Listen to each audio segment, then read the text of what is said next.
And so we were just inundated with all of this BS that goes wrong in the life cycle of the transaction.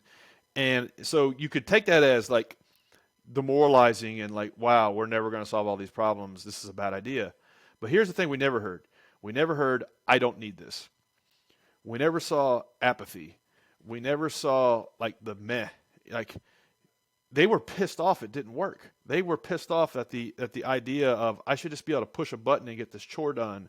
Like the vision didn't fulfill itself. And so we took that as feedback that okay, we need to keep going because we've got 10 people here that want to use this product. If we can just we can't solve all 10,000 problems, but we can solve the 100 that occur every time and just make it better and better and better and get 10 to 100 to 1,000 to 10,000.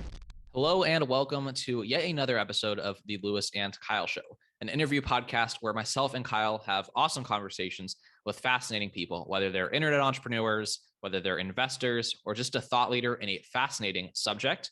We cover it all on this show. Today is no different. We had Bryan Clayton, who is the founder and CEO of GreenPal, a on-demand lawn care service with 300,000 users.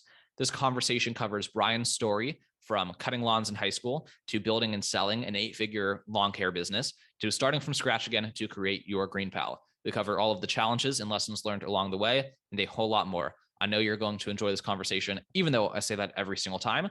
So I'm going to switch over to it now. Have a good time. Bryan, welcome to the Lewis and Kyle Show. We appreciate you coming here today. Lewis and Kyle, great to be here. Thanks for having me on your show. Absolutely.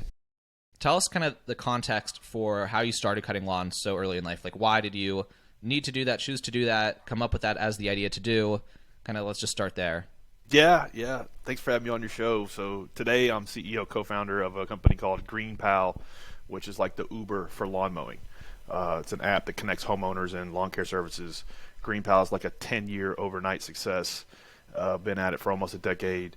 300,000 people using the app now, nationwide in the United States. Started off really humbly. First few years of starting GreenPal were really tough, but now it's going well. It's growing, and we've got a good marketplace going. But before GreenPal, I actually had a landscaping business. I started mowing yards in high school as a way to make extra cash. I was actually forced into entrepreneurship by my father. He said, "Get off your ass. I got a job for you. You're going to go mow the neighbor's yard." Luckily, he did that because that stuck with me, and I made like $20 mowing my first yard. This was back in the mid-'90s, so that was a lot of money back then. And I remember the first thing I did was I passed out a bunch of door hangers all over the neighborhood after that, and I had a dozen customers at the end of that first summer, and something just clicked with me. I thought, well, this could be my lane. Business ownership could be the thing that I kind of dedicate my life to. I had that feeling very, very early in life, and I never looked back. I never had a job, never worked for anybody.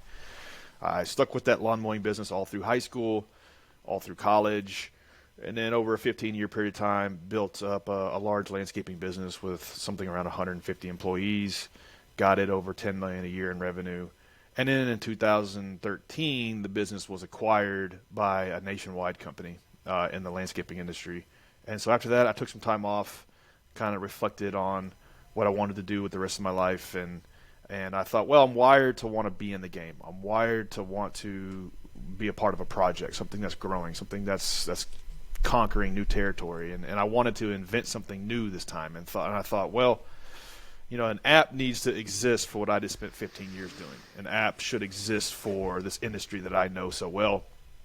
And so I recruited 2 co-founders, and it was kind of naivete as an asset. We didn't really know how difficult it was going to be. We didn't know how challenging it was going to be. But luckily we didn't because we never would have started if we had known.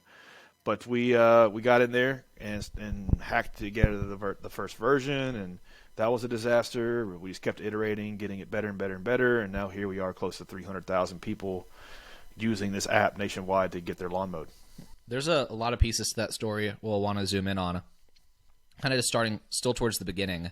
Where did you, at what point in the lawn mowing journey were you outsourcing this? So was that like in high school, that first summer, you already had people helping you with this first 12 lawns? Was it like halfway through college, you got busy with classes? Like at what point was it not just you, and what was that process like?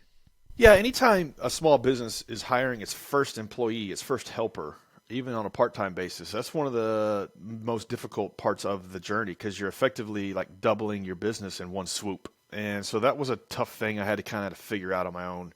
I was I was running all over town, mowing yards and making good money, but at the end of the day, I couldn't get to all of the work. I couldn't get to all of the leads coming to me. I didn't have time for estimating. I didn't have time to do bookkeeping properly. And so I thought, well, I need help with this. And so the first thing I did was just started throwing bodies at the problem. And I would hire two people and have them help me through my route. And then at the end of the day, I would do like some back of the envelope math and realize, wow, I would have been better off just doing these by myself because now I'm spending all this money on labor and I'm not, so that the economics weren't working.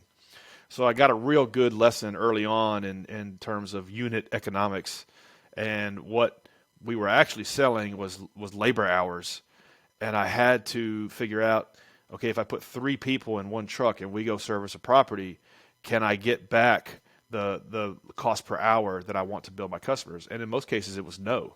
The market wouldn't support it, and so actually, it was the type of business that was oriented around one person in a truck going and servicing a property. By the time you put three in there, you're losing money. And so I had to learn that early on and learn the dynamics of, okay, this is how you run efficiently. This is how you count, measure, and track labor hours because that's actually what you're selling. And I was like 18 years old having to balance the unit economics of a lawn mowing business. But it was a good lesson. It was a really good lesson in terms of business fundamentals 101 and things that apply to pretty much every business. And by the time I was 22, I think I had 10 employees. I was able to basically just like rough math duplication. And it sounds simple, but if you don't manage it and stay on top of it, you can wake up one day and not be able to make payroll, which I've been there several times, and it sucks. Yeah. At what point did you go from cutting residential houses to moving into more commercial buildings? Because I think I read on your Wikipedia that you guys service Target and a few other big name like anchor tenant stores like that. Yeah, that's kind of the natural like dream or progression for anybody in a residential service business. Like even if you like clean homes or do roofing or do lawn maintenance like I did, you kind of want to transition into the commercial space because that's where the scale is. Mm-hmm. It isn't necessarily more profitable because it's more competitive in the commercial space, but that's where the scale is. So, you can run all over town and do these $40, $50 stops all day, and they add up, and you can run a good little business, but it's hard to scale that. Whereas you can do an apartment complex and the annual contract $75,000. Mm-hmm. The margins might be slimmer, but it's better. It's easier to scale a landscaping business around those types of contracts, and so that's what we eventually did. It took 5 years, but I had to kind of like the realization of understanding that we were in the business of selling labor hours. I then had to come to the realization that we weren't a landscaping company; we were a sales organization, and that at the core we had to have a flywheel and we had to have a repeatable sales process that drove the business forward and cut our way into the competitive marketplace for the commercial contracts. And so that basically boiled down to me running it while running operations, while literally mowing yards. And so I would dedicate at first 1 day a week to run a sales process. So X number of cold calls, X number of cold emails, X number of cold visits in the front lobby, and then trying to set up X number of appointments to pitch a contract, and then trying to close a certain percentage of those. It took me a long time to kind of figure out that progression of that sales process, but and then also dedicate the time to run it. But over several years, I was able to do that and hone that, and then delegate that to other team members. Okay, it's like, okay, now you help me with the prospecting, set me up to go deliver the pitch and close. Okay, all right, now I got somebody that's pitching and closing. Now I need somebody to do the account management and so on. And so it took 5-6 years. But once I came to the realization that we weren't in the landscaping business, we were a sales organization. That's when we were able to scale beyond like $500K to $1 million, $2 million, $3 million, all the way up to $10 million in revenue. I think it's really interesting how, starting such a business so young that I could start today, sort of like if I went out with a mower and found a yard to mow, I could, begin building. And the way that you did it is each building block at a time, right? It's like, okay, well, it's needs based. It's like, I need one more person. I need another person. Now I need accounting. I need bookkeeping. And it's really interesting how you had to learn every piece of that in order to be successful. How do you think that learning those things in a action-oriented way affected your process of building GreenPal? Yeah, I kind of got business 101 out of the way with my first company. And so I was able to learn how to start a business, scale revenue, scale out a team, things like recruitment, recruiting people, training people, retaining good people, how to figure out what our value proposition was and how we're delighting customers. All of these kind of lessons I had learned, had the scars for. So when I was able to start GreenPal, I was almost able to start on second or third base.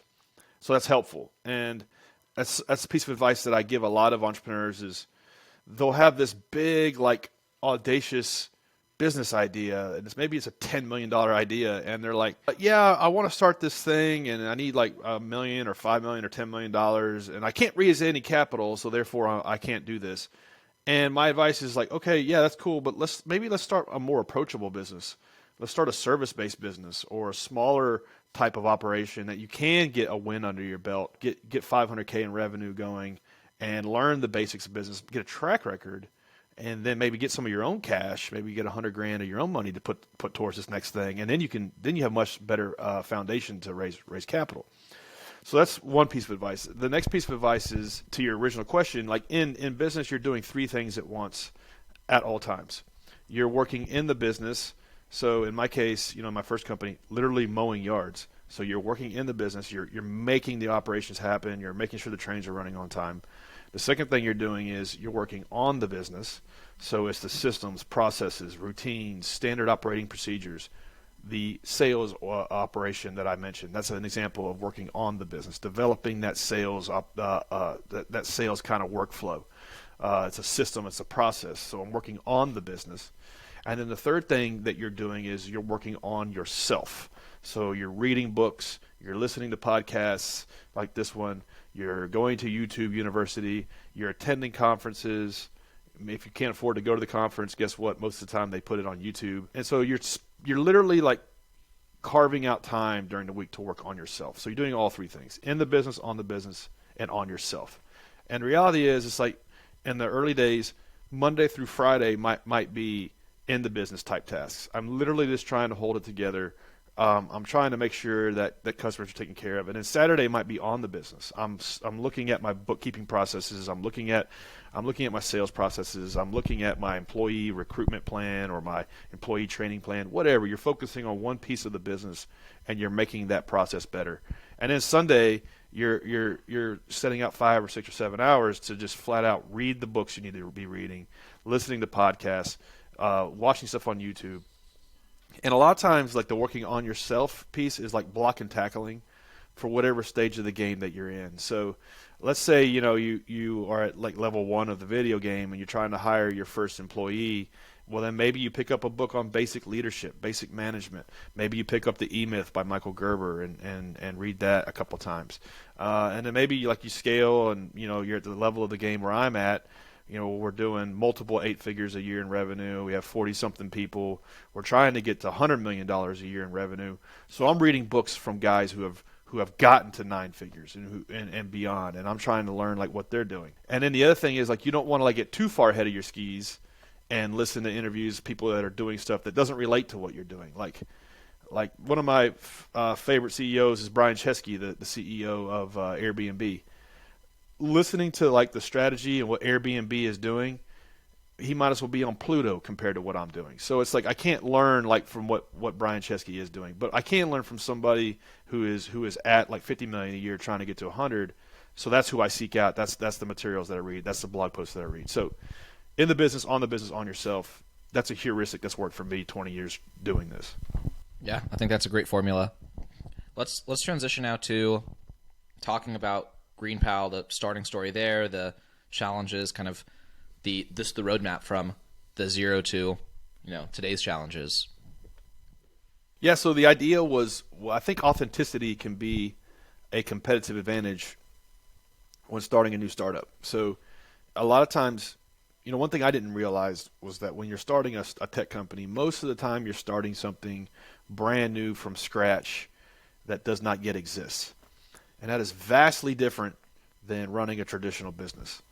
And so here I am. I had this 8-figure landscaping business, 100 plus employees, 90 crews going out every day. It was a big operation, and I sold it. And that doesn't happen very often in that industry. And so here I am thinking that I know everything there is to know about business in general. And then so I thought, well, how hard can a software company be? And boy, I didn't know what I didn't know. There is a big difference between running a traditional business and then inventing something brand new. With a GreenPal, this app that connects homeowners and lawn care services, it didn't exist. Nobody was doing anything like it. And so we kind of had it figured out as we went, and that was a lot more challenging than my first business. Although I thought it was going to be easier, it was actually 10 times harder. And so that's one thing that I can't emphasize enough. People like, oh, I have this idea for this app, and I'll just build it, and they will come. And it's like, no, you build it, they will not come. You have to figure out ways you're going to get people to try your new product, give you feedback about everywhere it sucks, and then how you're going to work on that feedback and how you're going to put that feedback to use. And it's really a different game. It's a totally different game than the first one I played. Some books that helped me kind of figure that out were The Lean Startup by Eric Ries, great book. And the predecessor to that book is a book called The Startup Owner's Manual by an author named Steve Blank, that it was kind of his mentor.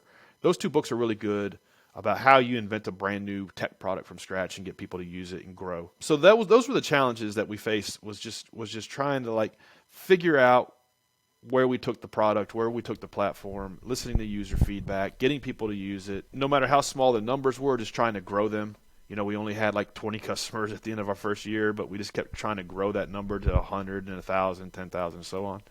So keeping the faith, growing the numbers, and working on the things that mattered and ignoring the things that didn't. What were some of the signs kind of that helped you persevere through the challenges? Like signs that, even though X and Y and Z is not happening right away, there's evidence that this is worth doing. There's a real problem here. This is worth pursuing, even though it's difficult. What were some of the things that gave you encouragement you were still on the right track, even if things weren't going, immediately successful? Yeah, you look for those little glimmers, because the last thing you want to do is spend a decade or 5 years or 2 years on a bad idea that just isn't working. And it could be a bad idea for several reasons. It could be too early. Too early is the same as being wrong. You could be too late. There could be other people who have already figured out what you're trying to do. Or it just could be a bad idea. Like Uber for wedding photographers is a bad idea. Turns out Uber for valet parking was a bad idea. There's all kinds of Uber for X ideas. Uber for home painters is probably a bad idea. And so could just flat out be a bad idea, and you're trying to validate that. And what you're looking for is just enough evidence that you're on the right track. And for us, all the way level 1 to level 10, just the first year, we didn't have any kind of user acquisition strategy, but we passed out door hangers all over Nashville, Tennessee, where we live. And we got a few hundred people to try the app. And then we were just relentless about meeting with these people at the coffee table, at the kitchen table, at the coffee shop, whatever, and get the feedback to understand, were we on the right track? Where are we building something that people wanted? Were we solving a problem we're solving? And if not, where we needed to course correct, and what were we doing wrong?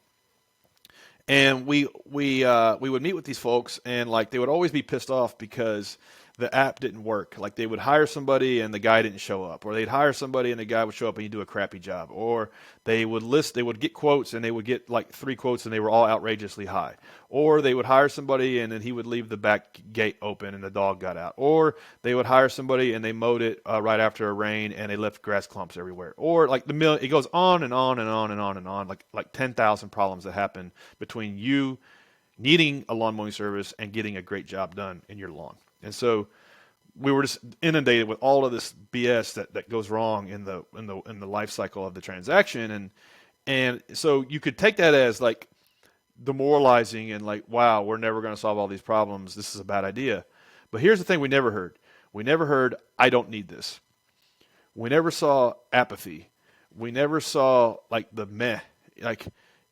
They were pissed off it didn't work. They were pissed off at the idea of, I should just be able to push a button and get this chore done the vision didn't fulfill itself, and so we took that as feedback that, okay, we need to keep going because we've got 10 people here that want to use this product. If we can just we can't solve all 10,000 problems, but we can solve the 100 that occur every time and just make it better and better and better and get 10 to 100 to 1,000 to 10,000. So we saw that people wanted it, people needed it, and we just kept focusing on the one problem, making it cheaper, faster, smoother, more reliable, more predictable. I have two questions. The first is, how do you vet the landscapers? And the second is, how do you ensure that GreenPal continues to get recurring revenue from the landscaper cutting that same lawn? If that makes sense. Like, how do you maintain your position in the middle of that relationship? Yeah, that's a good question. So the first piece is, how do we know who's good, who's not? How do we, because the barriers to entry in the lawn mowing business are pretty low. You just need about $500, maybe $1,000 in equipment, and you're in business. So, and that's one reason why it sucks for homeowners, because it's like the Wild West of contractors, most of whom just flat out aren't very good or reliable.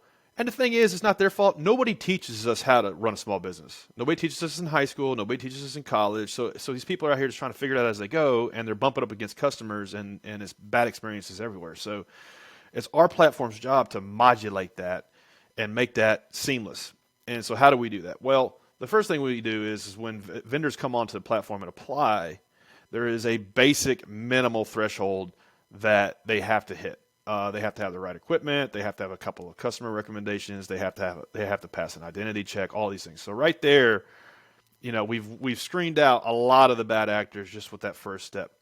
But that doesn't, that's not enough to really create a gap between the real world analog experience and the GreenPal experience. After that, we then measure them ruthlessly and rigorously on their performance. So how often do they show up on time is a basic metric that we call the reliability rating. And it's a basic metric that helps us understand as a platform and helps homeowners understand, if I hire you for Thursday, what is the probability that you'll be there on Thursday? Because, believe it or not, the biggest part of our value proposition is, will this guy show up on the day he's supposed to and just do a good job? That's it. It's really hard to make that happen for some reason. And I know why. I mean, it's like life as a lawn guy is really hard. There's a million things that go wrong every day.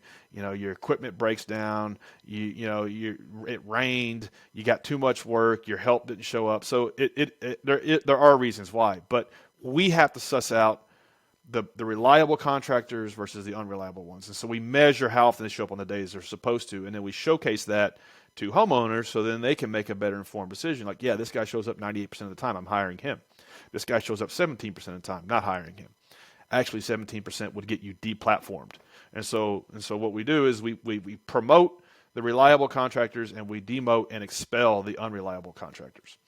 Another dimension that we score these guys on is an ongoing rating. How often do they get booked for a second, third, and fourth visit?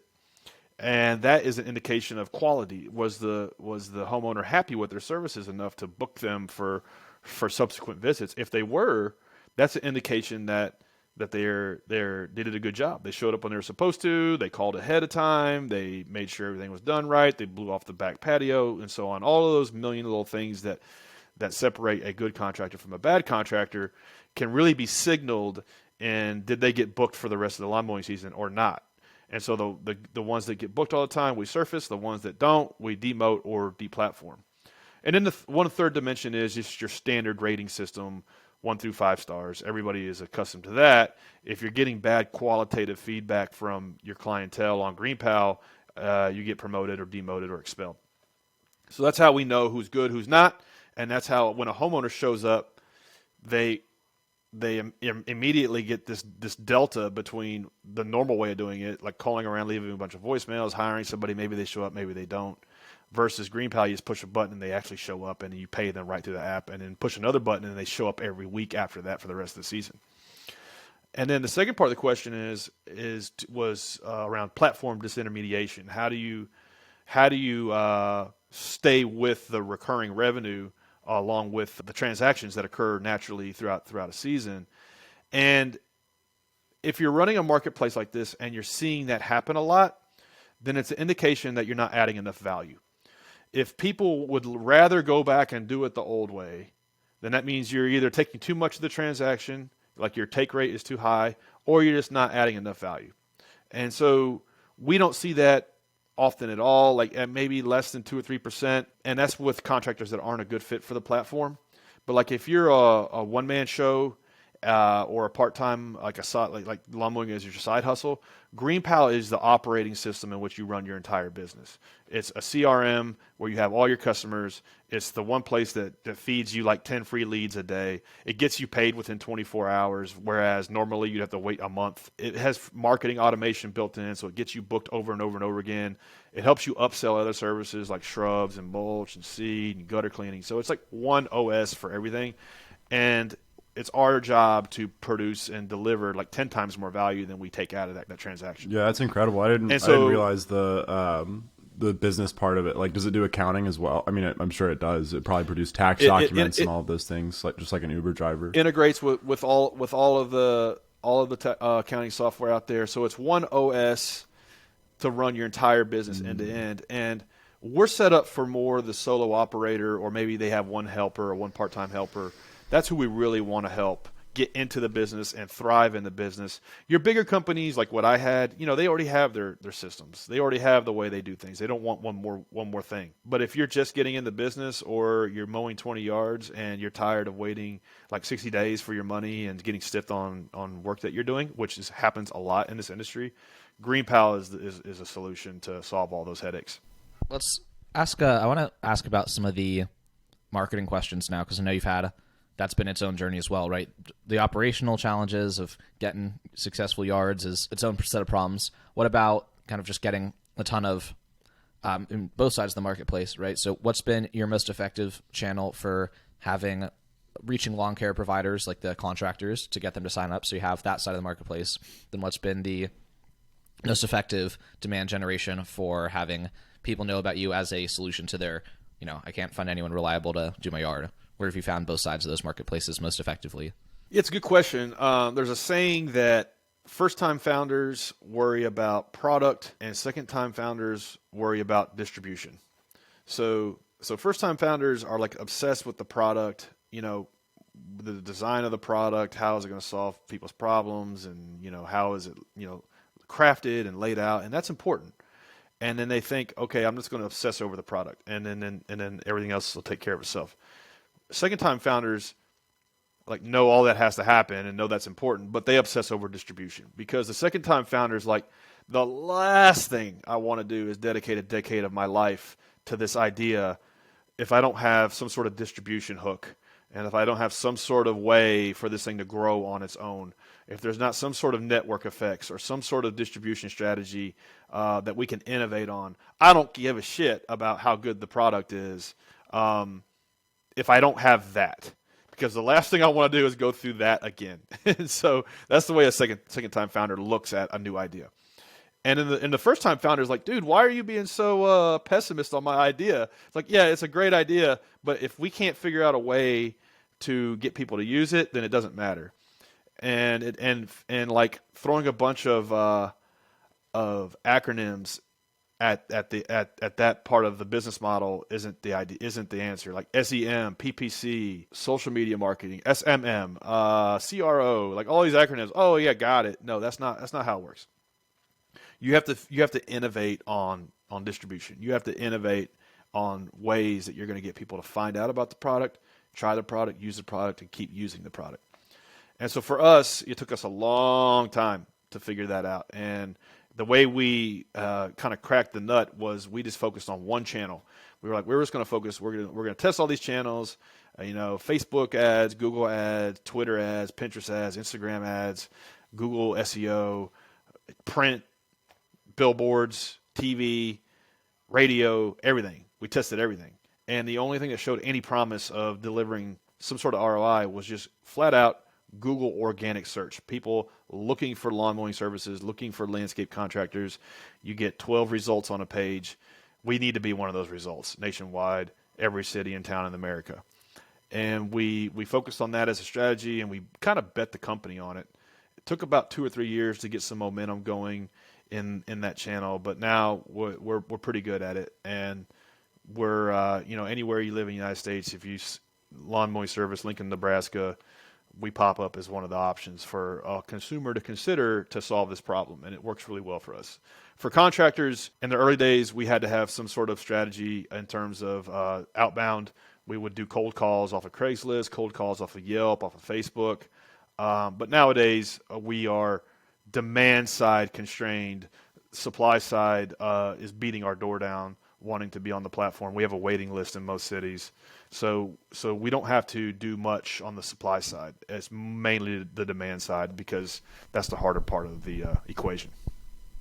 So what were some of the more effective, obviously it's somewhat of a black box, somewhat of a not of a black box. What did you do that made Google all of a sudden, treat you well?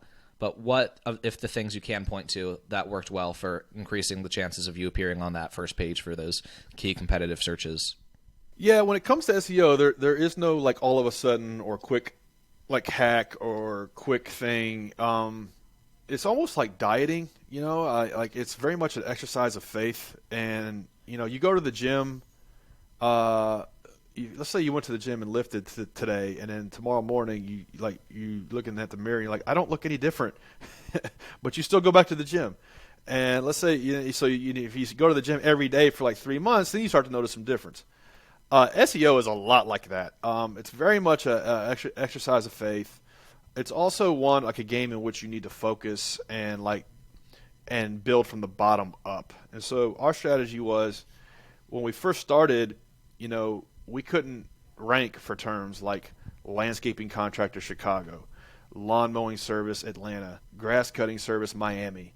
Like those were out of reach for us because we didn't have the domain authority, we didn't have the content, we didn't have everything that goes into playing the game. It took time to build that stuff up. But what we could do is we could go after the long tail stuff. So take for example Atlanta. We would like write great content around lawn mowing services Alpharetta, Georgia, which is a suburb of Atlanta with like 40,000 people. So we didn't go after the metro with 3 million people. We went after the suburb with 50,000, and guess what? We could rank for that. And so we would do that from the bottom up in the cities that we were operating in, and then slowly to build the traffic, the signals to Google, the links, the press mentions, the supplier base, and so on, and then slowly be able to work our way into the more competitive stuff. So when it comes to SEO, it can help you to build from the bottom up, compete where you can compete, and just have a long-term vision. And not necessarily be patient, because a lot of times patience just means sitting around. You be diligent and consistent and patient. Could you write a pretty similar article for this is like a very, I guess, detailed question, but like, could you write the same, like, did you have to write a really unique article for also like Sandy Springs, Marietta, like, and all that? Or every one of them has to be handcrafted, hand curated, handmade. That was our strategy. Now, back in the day, you could scale all this stuff. You could just run a script and pop up a landing page with some scraped data. A company that was really good at that was Thumbtack. They blew up in like 2012 to 2016 because they got tens of millions of visitors off of this strategy of just scraping content and throwing up thousands of landing pages. But that doesn't work anymore, mainly because of guys like me that are just doing better at certain verticals. And so they got picked off. There's a better solution for dog walking. There's a better solution for pressure washing. There's a better solution for lawn care. And so these vertical platforms like ours just focused on those use cases. And so your horizontal platforms like Home Advisor, Yelp, Angie's List, Thumbtack don't necessarily have the best solution, don't necessarily have the best content because they can't focus on that use case. At a time that automated approach did work, but it does not anymore. So don't waste your time trying to pursue that strategy. As GreenPal scales, is the plan to move beyond lawns and into things like pressure washing and other home services or commercial services? And also another question that I have is what kind of income are, like, say, the top 10% of GreenPal contractors making per year? It's a great question. So we have at times have struggled with this debate of, do we continue to go deep or do we go wide? And for us, we have focused on one chore, your routine yard maintenance. How do we make that cheaper, more reliable, more predictable? And it's like a $90 billion industry, and we're doing like $30 million in revenue. So we're basically like a drop in the bucket. And so we haven't reached any sort of point of diminishing returns on this one use case. So we're going to continue to go down on this one vertical until we just can't go any further. We think that's a better strategy than trying to move into other use cases, because like every business has a million problems, but they're all different. The pool guy, the pest control guy, the roofing contractor, the home painter, the lawn care guy, they all have the plumber, they all have different problems. There's different scheduling problems, different nuances around pricing and quoting and warranty and like the plumber has to be there at 10 o'clock. The lawn care guy, Monday or Tuesday is fine. So it's like you can't build one platform to solve all of these nuanced problems. And so that's why we focus on just Makes this one sense. use case, because there's just so much more white space. And then we can also, we're going to move into Canada, UK, and Australia also. So it's better for us just to stay the best in the world at this one thing. I think you have to be the best in the world at what you're doing, or the best in your market. Even if you have a coffee shop, you have to have the best coffee and bagels or muffins or whatever in that like quarter-mile radius in order to make it, or else you won't. So you have to be the best in the world, or best in your market at whatever the hell it is you're doing. And so for us, that's lawn mowing. With respect to what our contractors earn, we have several contractors earning over $1 million a year on the platform. We have a big percentage of, like, over half of the contractors that use our platform actively make over six figures. And so that's our goal, is to get you from 10 grand a year to six figures a year and beyond. Material income working on the platform and making more money with less headache is why I get out of bed in the morning, is because I've been there. I understand that how challenging it is to run a business in this industry, and that's who we're trying to solve for. If we can make that guy or gal happy, make their life easier, then everything else takes care of itself. Then homeowners can hire these folks off the shelf with an app if they're locked in, if they're on the platform. And that's why you also have a waiting list, right? That answers the previous question from a few minutes ago pretty well. That's right. And we could probably skin the we could probably raise our fees, but I think, like, one of my favorite books is The 7 Habits of Highly Effective People by Dr. Stephen Covey. And in that book, he talks about this restaurant that had this clam chowder, and it was the best clam chowder in town. And the new owners bought the restaurant, and the first thing they did to increase profits was they watered down the chowder. And profits soared through the roof for like 3 months, and then the restaurant went out of business. And so it's like, that's kind of the way we look at it. It's like the golden goose, don't kill the golden goose. Think long-term. Think long-term partnerships with our suppliers, and the rest will take care of itself. I think that's a great metaphor to keep top of mind. We're approaching time here, so I'll ask just one or two super quick questions to sign off. What are the books in your current rotation? You've clearly expressed interest in a ton of value from reading. So what's kind of on the plate recently? You just finished it. You're in the middle of it right now. A couple more recent titles. Yeah, one book I'm reading now is called The Cold Start Problem by Andrew Chen. It's a book about creating a marketplace and that chicken and egg problem, and how you kick that off, and how you get over that cold start. And he talks about all of these other multi-sided marketplaces and how they did it. Like, for instance, Tinder. I didn't know this, but like Tinder, I mean, literally, like, they got over the cold start is they would sponsor fraternity parties. I think it was in University of Southern California, and to get into the party you had to download the app. And so that was a very focused small network on a small scale, not a scalable strategy, but that's how they got over the cold start and created a little network to then figure out the rest. And so I think if you're starting a multi-sided marketplace, you have to figure out how to get over that. I do work in marketing for a two-sided marketplace, so Great book. Andrew Chen was, I think he's a VC now, but he was on the growth team at Uber for a long time. Super smart guy. So I haven't finished it yet, but it's an awesome book. I have two questions. Again, sorry for all my double questions, but the first is about your philanthropy or just the, I guess, missions work that you do, where you go to different countries with orphanages. At least it's what I've gathered from your Instagram. And then number two, I like the way that you think about reading as block and tackling. It's like, I've got this problem or this is where I'm at, so I'm going to find books that relate to me.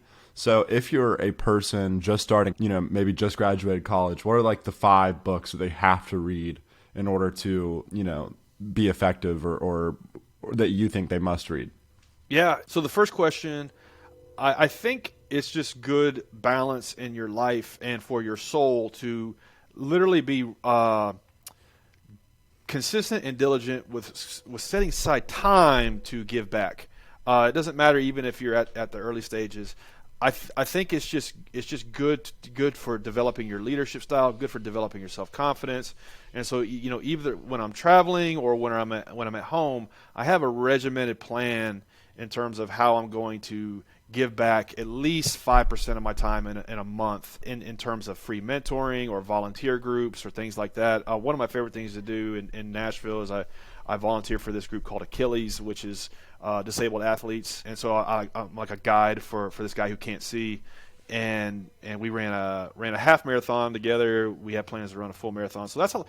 I mean, and so when I show up at this thing, some days I'll be like in a pissed off mood because of something not working the way I want it to work. And then I show up there and I'm just like filled with like just gratitude because of how good I got it. So it's really a kind of a selfish thing. The volunteer work and the giving thing is really kind of a selfish thing because of the way it kind of changes my outlook and keeps me, optimistic and keeps me in a good mood almost. So that's why I do that. And I didn't key in on that. I'm 42 now. I didn't key in on that till probably 33. So I wish I had learned that earlier in life. Your second question, block and tackling books. You're working in the business, on yourself. Some great early books that I would recommend every entrepreneur read. I already mentioned 7 Habits of Highly Effective People by Dr. Stephen Covey. That is a really good book on living an effective life. The E-Myth by Michael Gerber I've also mentioned. That's like the holy Bible on small business. Good to Great by Jim Collins is a classic in terms of how do you think about the flywheel effect at the core of your business. So I really like that book. And then, I also like the 4-Hour Work Week. A lot of people conflate that book with only working 4 hours a week, and that's not what that book is about. That book is about processes. It's about delegation. It's about systems. It's about repeatability. It's not about working 4 hours a week. Like, that was not the original title of that book. Like, Tim Ferriss and his publisher came up with that sensational title, which is probably why we know it to this day as a marketing hook. And so that's a really good book. And in the same vein of that book, like not one of the greatest books of all time, but like it's a really good tactical book on processes. It's called The Checklist Manifesto. Like, why do airplanes like take off and land, 99.9% of the time with people behind the wheel? Well, it's because these guys are following a checklist, and so those are some good books, and the list goes on and on and on. Something I'm struggling with at this stage of the game is, do I go find new books, or do I read the same kind of quote-unquote classics over and over again? So I haven't figured that out, but sometimes I wonder if I should go and pick up like the new book by Andrew Chen and read it. I mean, it's a great book. Or if I should reread 7 Habits. So I don't know the answer to that yet, but I would just like submit that to your listeners as something to consider. Maybe read the same ones over and over again that are core to your philosophies and strategies. Well, I think that's good advice, and yeah, that's not something I figured out either. Because you read a book and it's so good, and you're like, I'm wasting my time doing anything other than cementing these ideas. And then you read a new book, and it gives you new ideas that are also really helpful, and you're like, well, I'm not wasting my time by doing anything other than this. Though I know that's a good use of my time, and this maybe it's. I don't think we'd be asking a lot of you to give us the answer to that question, the optimal answer to that question. I don't know. At least it's just something for all of us to ponder. Absolutely. Well, I think we're right about where we want to be on time, and we appreciate this a ton. What are some calls to action for people in terms of following you and your personal brand on social media? Your company's brand is posts some great memes. Whoever's doing your Instagram does a great job of making grass interesting and funny and worth a follow. So where would you like to send anyone who wants to be sent somewhere? Yeah. So anybody that doesn't want to waste time mowing your own yard, just download GreenPal in the Play Store or the App Store. And anybody who wants to hit me up on Instagram, just follow me at Bryan M. Clayton. You can shoot me a DM there. I'll hit you back. Great. Well, thank you so much for coming on with us today. Kyle Lewis, I appreciate it. Thank you, guys. That wraps up this conversation with Bryan from Your GreenPal. 3 quick takeaways from me. First of all, a lot of people that listen to podcasts read a lot of books. And I think one of Bryan's best pieces of advice is finding books for the specific problem in front of you rather than just what's generally useful. So he's been building a 2-sided marketplace at a specific revenue number, trying to get to a specific revenue number that's larger than the first one. And so he's choosing books that are written by authors who've taken a company from 25 million to 50, or whatever those specific targets are. And specifically, he talked about the book from Andrew Chen about scaling a 2-sided marketplace, which is probably more useful to him than just a general book about marketing. I think I really liked the distinction from his first business. It wasn't a lawn care service. It was a sales organization. And I think that's a really interesting. I don't know. I'm always fascinated when people talk about their business, not with what you think it is, but with what it actually is, right? Their business wasn't limited by how good they cut grass. It was limited by how effective he and his team could find people willing to bring them to the grass. And then, if that makes sense, I think that makes sense. Third takeaway is how his app is probably taking off and has this massive wait list of people wanting to be providers on the platform because he's simply helping them do better than they would do on their own. So that's how you get their referral network. And that's how it's growing like crazy, which again is the key thing for this business, is having a huge network of people who do on-demand lawn keeping with excellent quality. We had an episode, I believe it was number 69, with Joe Wiebe from Australia. He talks about, the best way to open doors for yourself is to open doors for others. And I think that's really been the secret of the success of Your GreenPal, is he's helping all of these other people win, all of the providers on his platform. And in doing so, that's what's helping him win, which is a really cool cycle. That's all I have to say for this episode with Bryan. I hope you enjoyed it. If you want to say hey or make any suggestions or share any feedback or thoughts with myself or Kyle, should be pretty easy to do. We are not terribly difficult to get inside of our inboxes from the internet. Look up Lewis or Kyle on the internet. There's probably more instructions in the show notes. If you want to find us, you can. I guarantee it. Otherwise, make sure you're subscribed so you know about the next episode, which should be in a week or two. That's kind of the cadence we've had lately. And if you're interested in having a portable second monitor so you can work with more screen space anywhere you go, look at Espresso Displays. They're a sponsor. They're pretty cool. And there's a link in the description. That's it for me. See you next time. Bye-bye.